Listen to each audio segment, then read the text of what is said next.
Today we're going to talk about bullies, and that bullies can come in so many shapes and forms in our life.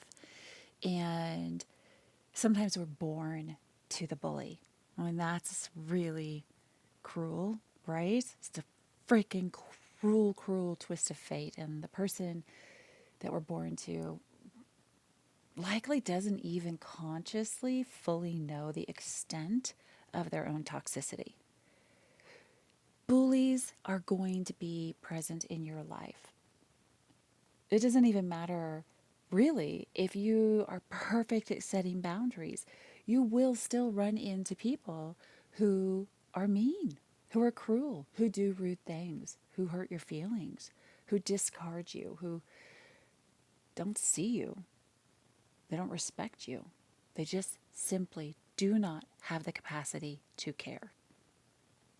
And what we're going to talk about today is in those situations where you run into those cruel, mean, thoughtless people. What do you do to protect you? This week, I had a horrible, devastating news and loss in my family. A just beloved nephew of mine who I haven't seen in quite some time because of a difference in lifestyle choices, just succumbed to an addiction. And it's just horrific. And my heart is broken.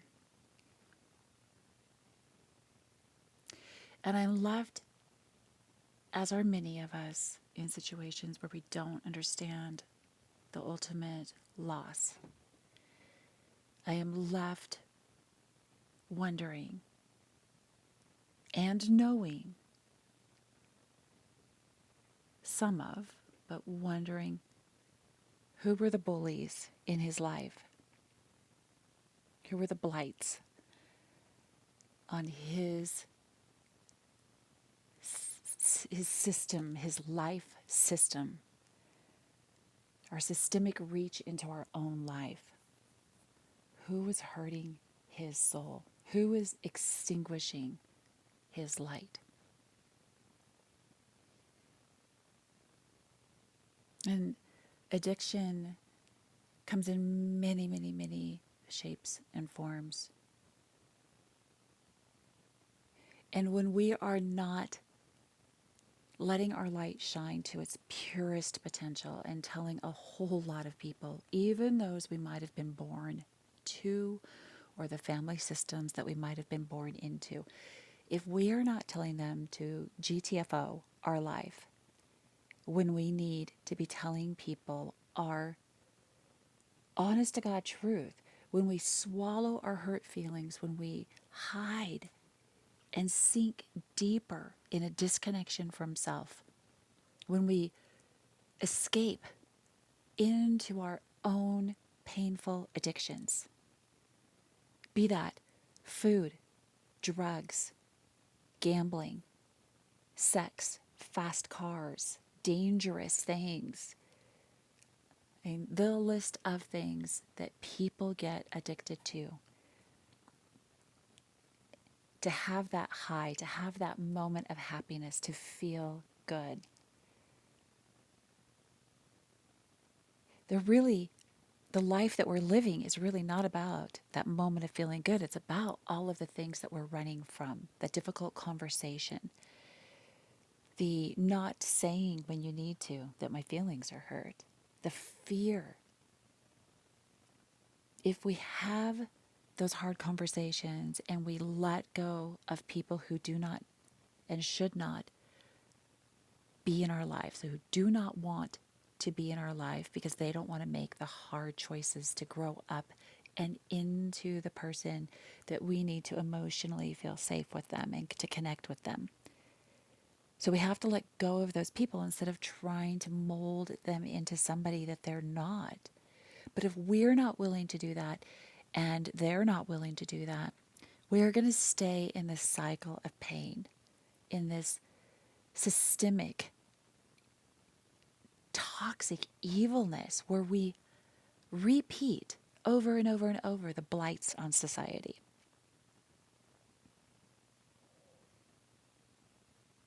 This last week, I had a weird thing happen. I got out of physical therapy and I was going to go walk my dog before I went to my next appointment.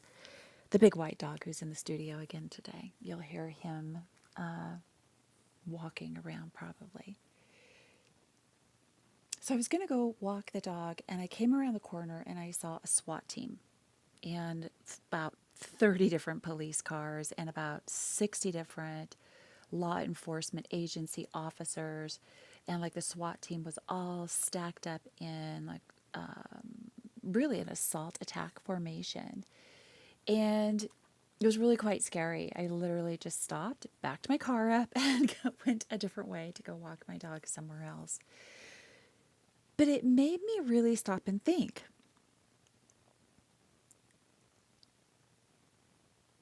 What would happen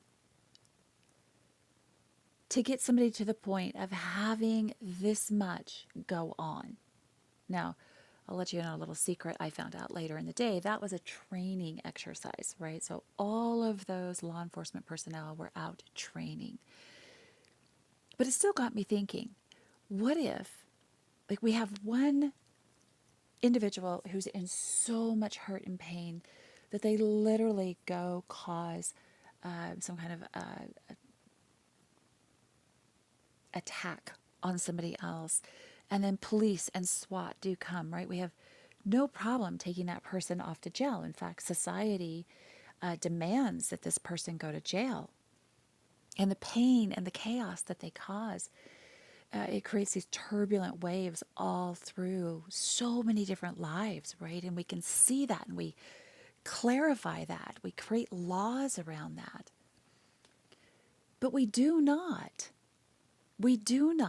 protect and have the laws in place to vilify and lock up all the other evil bullies and toxic people of the world, like all of the abusive parents. We don't necessarily lock them up.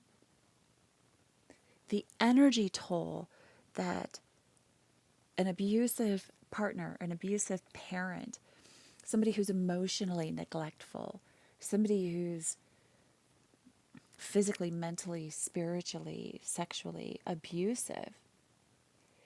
And if they never get reported, they never get caught, or if they're doing something that there's simply no law against, like gaslighting.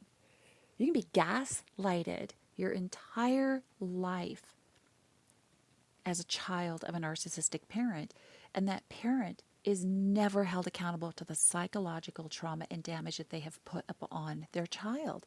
So the blight upon the system, is it really like the energy drain for all of the toxicity that a child of a narcissistic parent suffers? Is that energy drain any different than the person who went and created a chaos where all the police came and had to intervene in a situation where that person would actually, that criminal would actually go be called a criminal and get locked up by our justice system? Is the drain on resources any different, or are we just looking at them so astoundingly different because we have normalized saying that these things are illegal and bad, and we're going to take, money and resources, and we're going to build a big prison and stick people in it because they're so evil and awful. But isn't evil and awful energy very, very, very much the same effect on the people that come encounter with it? So what I'm asking you to think about in a bit of a larger way, if you find it really, really easy to vilify people who've broken the law, who have done really wrong things, or to vilify people who have morally accosted your senses. So some people are really outraged by extramarital affairs. And that is a moral wrong, right? We're all probably pretty much mostly, unless we're swingers from the 70s, wearing gold chains and mini skirts everywhere. We're probably pretty, like, that's not a great choice. What we neglect to realize is that the steps that led a person to that,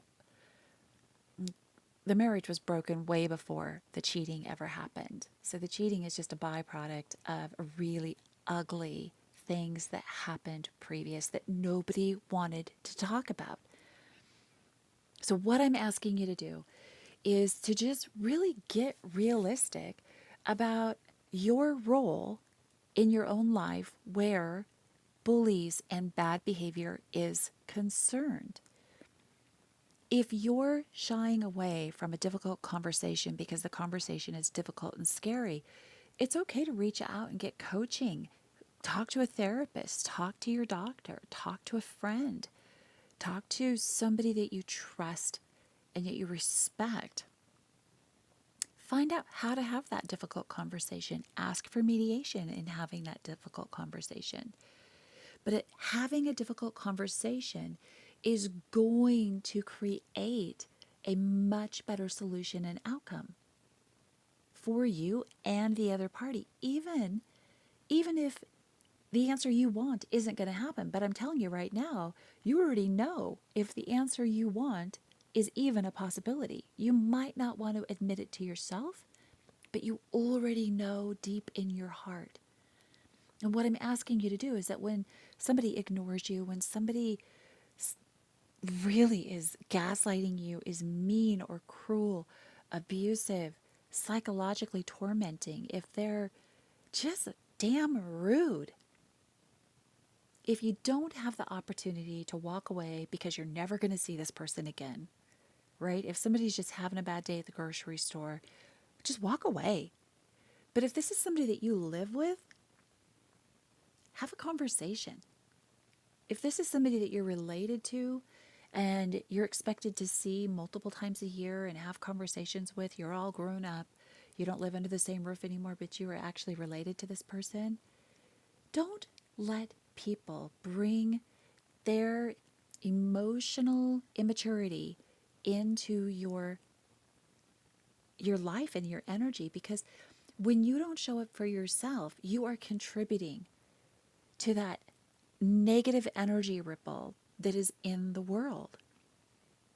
And just because some of it society says is terrible and bad, because it rightfully is, it doesn't mean that the other stuff that society hasn't created laws around isn't just as evil. A narcissistic parent can set a child up for sexual trauma, abusive relationships, just really evil things. And they might be oblivious to their behavior because it's simply their survival mechanisms, but that's not your problem. Your problem is to stand up for yourself.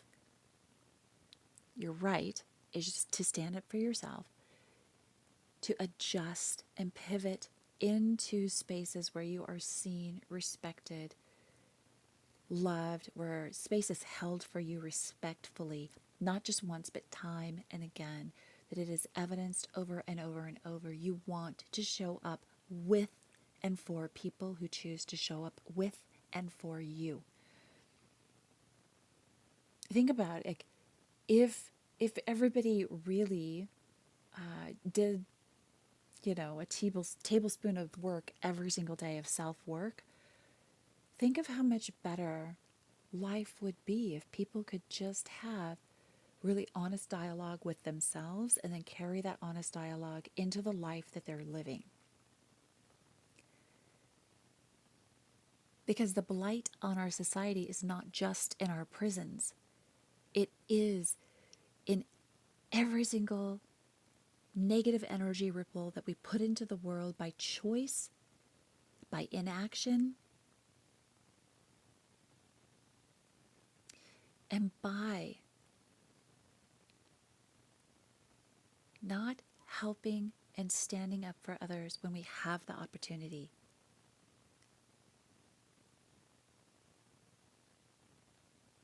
Now, not every fight or argument or conversation is one that we have to push back on or, exhibit our innate rightness against bullies.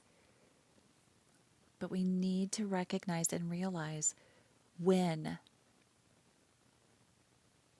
we have the opportunity to make a difference in our own life, in our soul's light, and in that of the people around us, that positive energy ripple is going to blossom and just begin to push back on the negative energy that isn't just in the prisons. It isn't just in the back of a police car. It isn't just in the attics. It isn't just in all of the things that you deem morally reprehensible.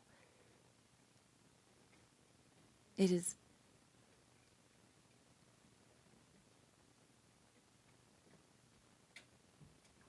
very present around you. And I can guarantee you that you are already thinking of places that make you shrink, of conversations that make you shrink. I had to have a conversation this last week and I was terrified of having it. And as soon as I had that conversation, I was welcomed with open arms into the difficulty of it. And I was thanked for having the conversation. And I was evidenced that I was safe and respected and loved, cherished, valued. Those are the kind of people we want to surround ourselves with. And when we are breaking free of unhealthy spaces, we are still going to have unhealthy people around us. And we don't always get rid of those people because some of them are our children, our loved ones, parents, grandparents. So sometimes we have to do a lot of kind of extra work so that we can create really good barriers so that those people can't sting us. On the few and rare occasions when we choose to be around people who just won't change, we have to be prepared. Because otherwise that energy between you and somebody that you love, and when they're disrespecting you, that energy between the two of you, if you're aware of the disrespect and they're not, or they're careless of it, like they just don't care, it's incredibly hard. And you really need to do a lot of work if you choose to keep people like that in your life. I would really limit the exposure.